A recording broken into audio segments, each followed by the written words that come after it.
Rate क्यों बढ़ रहा है? अपने दादा दादी से पूछिए, वो 5,000 रुपए तोला खरीदे होंगे, मैंने 45,000 से 50,000 के बीच में देखा और अभी रेट 1.5 लाख के अप्रॉक्स पहुंच गया है। आज 2026 में गोल्ड का रेट आसमान छू रहा है। क्या रीजन है? सिर्फ शादियों का सीजन है इसीलिए? नहीं, इसके पीछे 4 इंटरनेशनल रीजन है जिसके कारण से आपके जेब पे इतना ज्यादा असर डाल रहा है और जिसके कारण सोना का रेट इतनी तेजी से आगे बढ़ रहा है। अगर आप भी सोना खरीदने का सोच रहे हैं या सोना बेचने का सोच रहे हैं तो ये वीडियो आप ही के लिए है। इस वीडियो में मैं डिकोड करने जा रहा हूँ कि 4 वो कौन सा रीजन है जिसके कारण से सोना का रेट आसमान छू रहा है। साथ ही साथ अभी सोना खरीद लेना बेहतर होगा या कुछ दिनों बाद सोना खरीदेंगे तो रेट डाउन होने वाला है या नहीं होने वाला। हम इंडियंस के लिए सोना कोई सिर्फ मेटल नहीं है, ये एक इमोशन है। चाहे बेटी के शादी का सीजन हो या दिवाली का सीजन हो, हम लोग सोना जरूर खरीदते हैं। लेकिन पिछले कुछ महीनों में जो रेट बढ़ा है वो नॉर्मल नहीं है। एक्सपर्ट इसे बुल रन कह रहे हैं। चलिए वो 4 मेन इंपॉर्टेंट रीजन समझते हैं जिसके कारण सोना का रेट बढ़ रहा है। सबसे पहला और सबसे बड़ा रीजन है अनिश्चितता। जब पूरे दुनिया में डर का माहौल रहता है, एक देश दूसरे देश पे कब्जा करने का या एक दूसरे देश पे अटैक करने का माहौल बन जाता है, तो ऐसे में एक तरह से समझ लीजिए कि पैनिक बन जाता है। और जब पैनिक बनता है, 2 देशों के बीच तनाव बनता है, तो सबसे ज्यादा अगर किसी चीज पर असर डालता है वो है शेयर मार्केट। मार्केट डाउन होने लगता है, लोग डर जाते हैं कि उनका पैसा डूब न जाए। और ऐसे डर के माहौल में सबसे भरोसेमंद साथी होता है गोल्ड। गोल्ड को सेफ हेवन एसेट भी बोला जाता है। इन्वेस्टर अपना पैसा शेयर मार्केट मतलब स्टॉक मार्केट या रियल एस्टेट से निकाल करके गोल्ड में इन्वेस्ट करने लगते हैं। सिंपल रूल है, जितना दुनिया में डर का माहौल बनेगा, सोना का रेट, गोल्ड का रेट तेजी से आगे बढ़ते जाएगा। और अभी दुनिया में जो हालात है, इसमें इन्वेस्टर सिर्फ गोल्ड पे भरोसा कर सकते। दूसरा रीजन वो है जो न्यूज में बहुत कम बातें होती है और वो रीजन है सेंट्रल बैंक की बाइंग। मतलब जितने भी देश का सेंट्रल बैंक है, जैसे इंडिया का RBI है,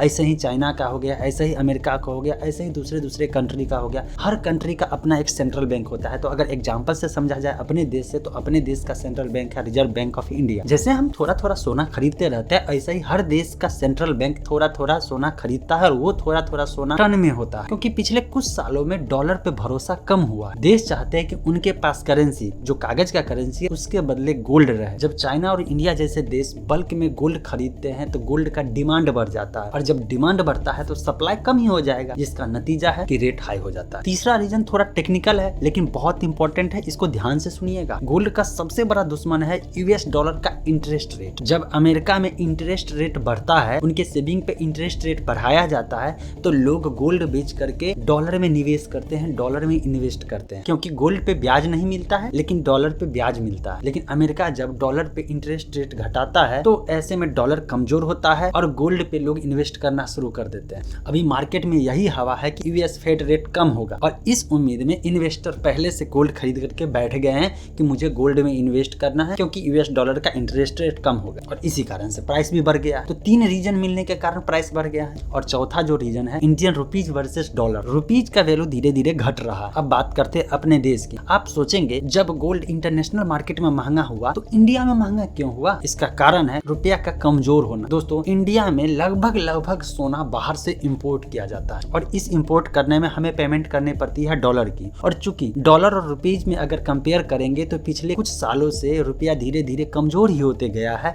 ऐसे में सेम चीज के लिए अगर डॉलर और रुपीज के बीच कन्वर्जन का रेट मतलब कि ज्यादा डिफरेंस हो जाता है तो आपको ज्यादा से ज्यादा रुपया पे करना पड़ता है। तो ज्यादा से ज्यादा रुपया पे करने का मतलब है हमारा सोना का रेट पेमेंट ज्यादा करना पड़ता है, जिसके कारण से रेट हाई होते चला गया। जैसे अगर सेम गोल्ड के लिए अगर पहले $1 एग्जाम्पल लेते, $1 पेमेंट करना है और $1 का रेट अगर 70 रुपया था तो मुझे 70 रुपया ही पेमेंट वहाँ पे करना था। लेकिन अभी रेट हो गया है 90 रुपए के लगभग, तो हमें 90 रुपया पेमेंट करना पड़ेगा सेम डॉलर का प्राइस के लिए। और चूंकि उतना गोल्ड के लिए उतना डॉलर आता है, मतलब डॉलर और गोल्ड के बीच में रेट एकदम सेम है और वहाँ पे पेमेंट करने के लिए हमारा रुपया कमजोर हो गया। जो कि रुपया कमजोर हो गया इसलिए हमें ज्यादा पैसा वहाँ पे पेमेंट करना पड़ता है, जिस कारण से हमें मार्केट में, लोकल मार्केट में गोल्ड का रेट जब लेने जाते हैं तो वहाँ पे देखने को मिलता है कि हमारा रेट हाई हो गया, वहाँ पे ज्यादा से ज्यादा हमें पेमेंट करना पड़ रहा है। और इस तरह से हम लोगों को 2 तरफा मार पड़ती है। एक तो इंटरनेशनल मार्केट में गोल्ड महंगा हो रहा है क्योंकि पूरी दुनिया में डर का माहौल फैला हुआ है और इन्वेस्टर लोग डॉलर से पैसा निकाल करके, मतलब डॉलर से निकाल करके उसको गोल्ड में इन्वेस्ट कर रहे हैं। और दूसरा कारण है कि हमारा रुपया कमजोर हो गया, क्योंकि उतने गोल्ड के लिए हमें ज्यादा से ज्यादा रुपये देना पड़ रहा है क्योंकि डॉलर में कन्वर्ट होगा।